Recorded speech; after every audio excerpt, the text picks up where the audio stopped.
So untuk tajuk ini ada beberapa istilah yang kamu kena fahamkan lah. Okay, sebelum kamu boleh faham keseluruhan mekanisme pewarisan tersebut. Jadi yang pertama sekali berkaitan dengan gen. Di awal bab ini kamu belajar tentang gen kan, di mana gen itu adalah unit-unit bahan bakar yang membentuk DNA. DNA pula adalah unit di dalam kromosom dan kromosom itu adalah di dalam nukleus suatu sel. Dan gen itu sendiri dia ada dua jenis. Gen dominan, satu lagi gen resesif. Okey. Jadi gen dominan ini adalah gen yang boleh menunjukkan sifat yang dikawalnya ataupun dalam erti kata lain gen yang kuat. Okay, so dia cenderung untuk menunjukkan apa-apa saja sifat yang dikawalnya. Dan apabila kita menulis gen dominan, kita akan wakilkan dengan huruf besar. Okay, huruf besar sebab dia gen yang kuat. So jenis gen yang satu lagi adalah gen resesif. So gen resesif adalah gen yang lebih lemah. Okay. Dan gen ini dia tidak boleh menunjukkan sifat yang dikawalnya apabila pasangan dia itu adalah gen dominan. Nanti sekejap lagi cikgu tunjuk macam mana berpasangan ini. Okay. Dan gen resesif kita akan wakilkan dengan huruf kecil. Okay. Jadi gen dominan, gen resesif dua-dua kita menggunakan huruf yang sama tetapi beza dia satu huruf besar, satu huruf kecil. Contohnya kalau gen dominan itu kita guna R besar, gen resesif R kecil. Begitu. Okey. Kemudian istilah yang seterusnya adalah genotip. Genotip ini maksudnya kombinasi genet yang terdapat pada seseorang. Okey. So genotip ini pada peringkat gen. Ini kita tidak boleh nampak ini, tidak dapat diperhatikan sebab sangat kecil. Dia dalam DNA kita, genotip. Okey, gabungan gen yang kita peroleh daripada ibu dan bapa kita. Okey, tetapi genotip ini dia mengawal sifat fizikal. Di mana sifat fizikal itu kita panggil sebagai fenotip. Okey, fenotip ini sifat yang kita boleh lihat secara fizikal, luaran. Contohnya rambut. Sama ada rambut keriting atau rambut lurus. Seseorang itu tinggi ataupun rendah. Okey, kita boleh lihat dari luaran. Dan fenotip ini dikawal oleh genotip tadi. Okey, so nampak beza dia. Genotip itu kita tidak nampak sebab dia gabungan genetik. Okey, tapi fenotip itu yang kita akan nampak nanti. Seterusnya ini adalah sifat yang ada pada manusia. Contoh, bukan semua kan.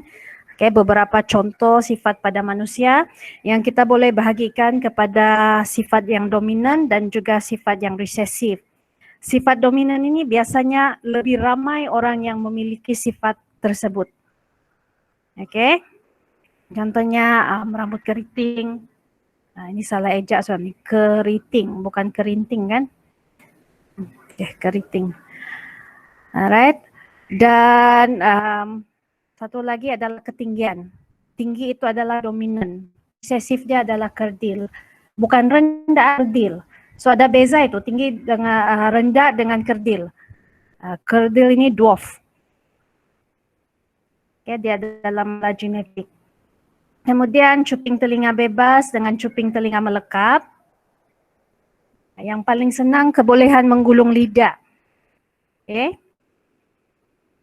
Dia punya resesif tidak boleh menggulung lidah. So yang ini kamu boleh lihat, mungkin adik-beradik kamu lihat siapa yang menggulung lidah, siapa yang tidak boleh.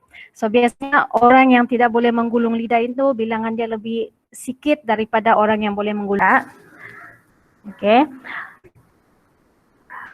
So dalam prinsip pewarisan sifat yang kamu kena faham, yang pertama sekali, dalam sel organisme ada dua sel. Satu sel soma, satu lagi sel gamet. Sel soma ini kamu ingat ya, soma, semua sel dalam badan. Okay. Kecuali sel gamet. Sel gamet ialah sel yang terlibat dalam proses persenyawaan, iaitu ada dua jenis sahaja. Pada wanita ovum, pada lelaki sperma. Itu saja sel gamet. Sel-sel selain daripada itu kita panggil sebagai sel soma. Sel rambut, sel kulit. Itu semua sel soma. Oke. Dan dalam setiap sel soma terdapat 2 gen yang akan mengawal sepasang sifat yang bertentangan. Oke. Satu pasang. So maksudnya satu pasang itu ada 2. Nanti sekejap lagi cikgu akan tunjuk dia punya raja supaya kamu lebih paham lah. Oke.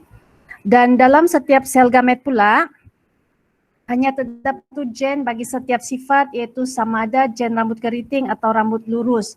Kenapa? Sebab sel gamet ini dia terhasil daripada proses meiosis. Sel gamet dia cuma mengandungi separuh saja daripada bilangan kromosom yang asal. Okey, contohnya manusia yang normal dia ada 46 kromosom dalam kita punya sel soma. Tapi dalam sel gamet kita, iaitu ovum pada wanita dan sperma pada lelaki, masing-masing ada 23 saja kromosom. Kenapa begitu? Sebab semasa proses persenyawaan, ovum akan disenyawakan oleh sperma.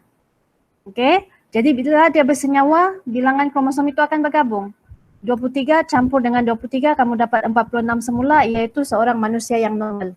Nah, sekiranya proses meiosis ini tidak berlaku, nanti ovum itu ada 46, sperma pun masih lagi 46, bila bergabung melalui proses persenyawaan dia jadi 92.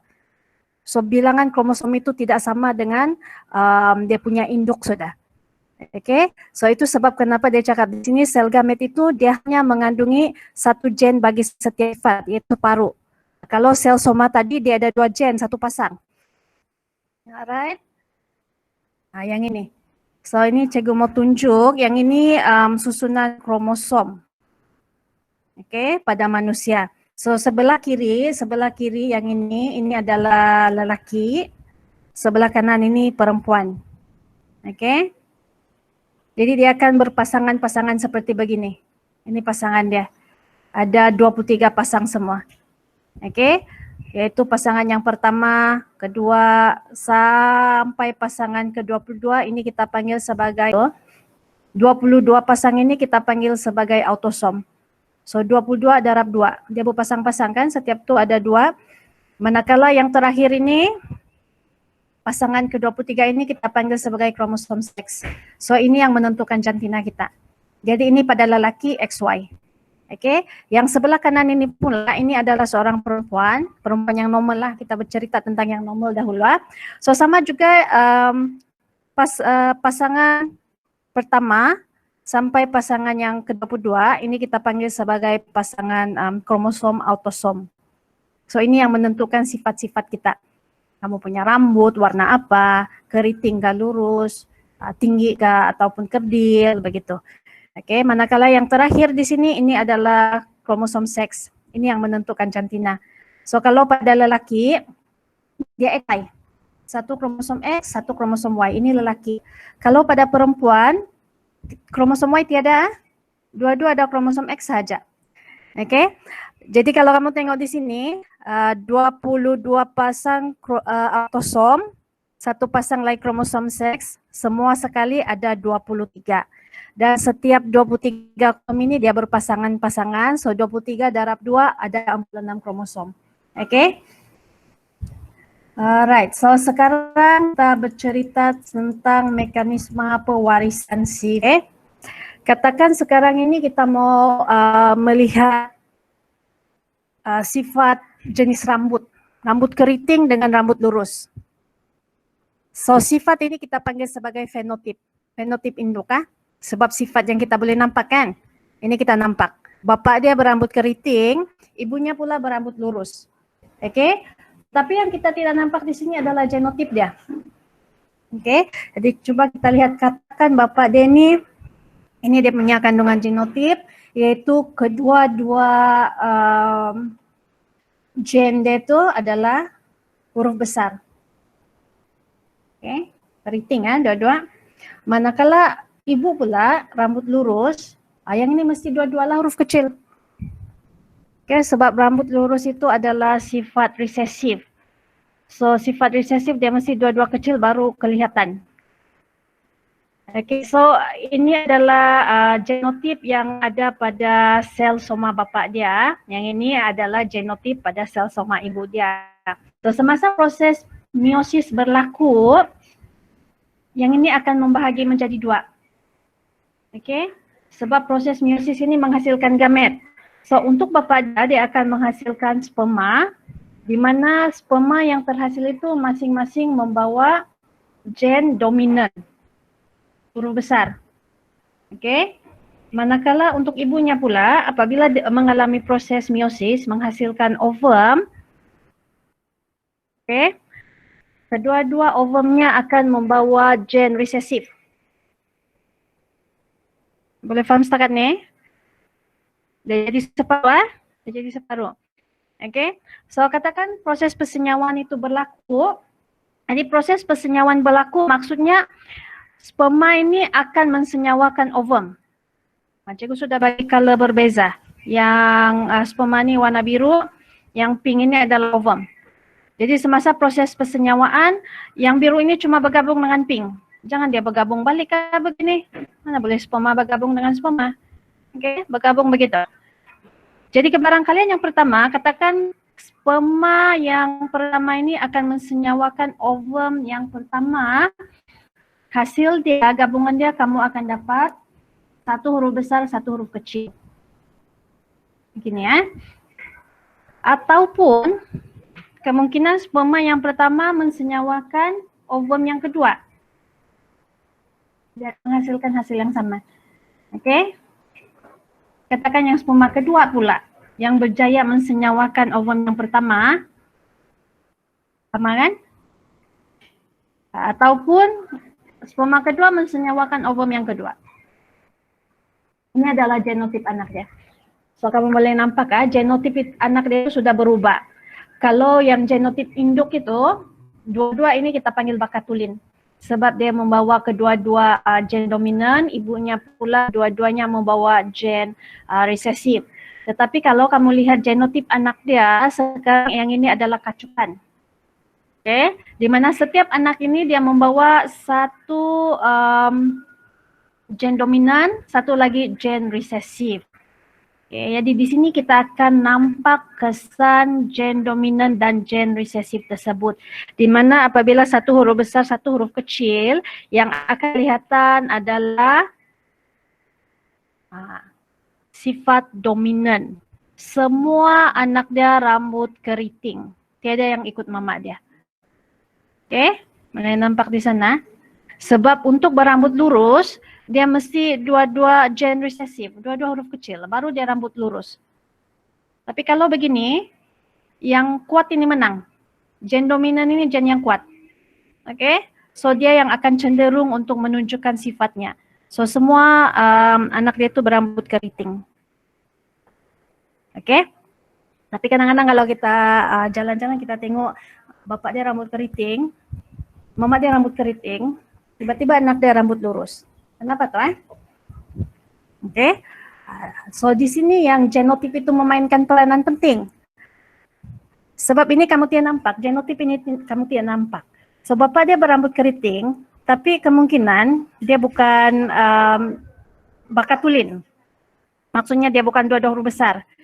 Sebab untuk berambut keriting dia boleh dua keadaan, dua-dua huruf besar ataupun satu huruf besar, satu huruf kecil. Ibu dia pun bukan baka yang tulin. Maksudnya ada dia punya nenek moyang sebelum ini ada dia bawa gen berambut lurus. Cuma tidak kelihatan sebab gen rambut keriting ini lebih dominan, lebih kuat. Okay? Jadi katakan proses meiosis berlaku. Sekarang ada perbezaan sudah. Untuk bapak dia, memandangkan bukan bakatulin, sebahagian separuh daripada sperma dia itu dia akan bawa gen dominan, separuh lagi rambut yang lurus ini, gen resesif. Begitu juga ibunya. Okey.